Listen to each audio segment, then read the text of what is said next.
of the Inspector General. I am deeply troubled by that, Mr. Speaker. It cannot be right.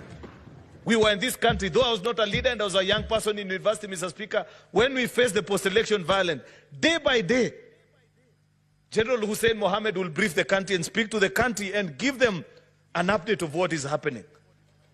How can we face such a crisis, Mr. Speaker? Up to this particular point, I don't know what the Inspector General thinks. I don't know what is the challenge. We don't know these things that are being discussed. Mr. Speaker, the question at the back of my mind, is this really the right man for this job?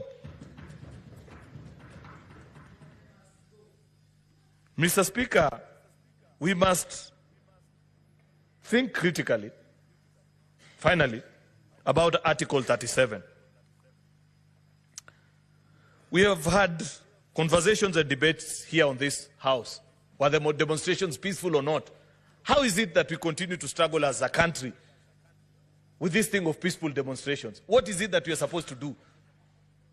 Can't we guide and provide the way forward so that people can know that if I want to peacefully demonstrate as expected of me, under rights guaranteed under my constitution, what is it that we are supposed to do? Because a new trend is emerging, and we have seen this, Mr. Speaker, where any time when you organize a demonstration, infiltration and separating between those that are peacefully protesting, Mr. Speaker, and those that want to take advantage of the environment and the climate that has been created is difficult to distinguish. And I'd wish to request the House that we don't exit on this motion until first we provide the way forward and guidance.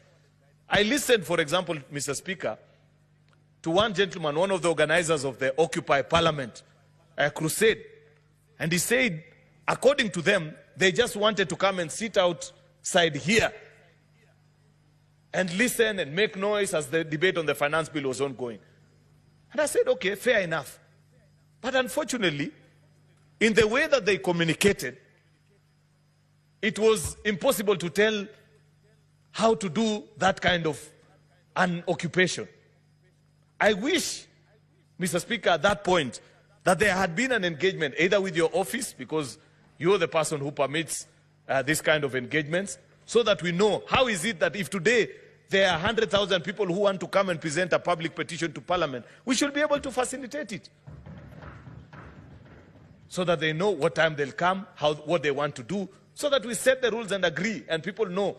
And we don't provide an environment or a climate that is right for people with sinister motives, Mr. Speaker. I know for a fact that it was not the design of the young people that wanted to protest outside Parliament for Parliament to look like it looks this afternoon. They had no intention of banning anything.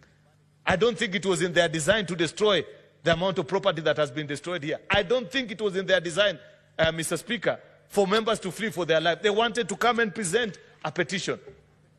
Therefore, we have to think and propose as a way forward of how is it that we can guarantee every citizen how we protect their rights, because there are two inherent dangers, Mr. Speaker.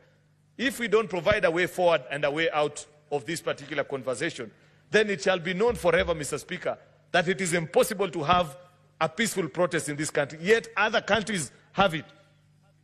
When we travel, even, anyway, I don't want to get into a diplomatic challenge by mentioning various countries, Mr. Speaker, but there are countries that you think even are less democratic, but they have provided the space and the means for people to exercise their democratic right, on the right to peaceful protest, Mr. Speaker, and it's provided for, and people make their voice heard.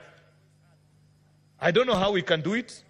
I know colleague members can guide us on how this is done, but the long and short of this conversation, Mr. Speaker, is that we are sick, and the ordinary medicine that we have administered over the years is not likely to heal us.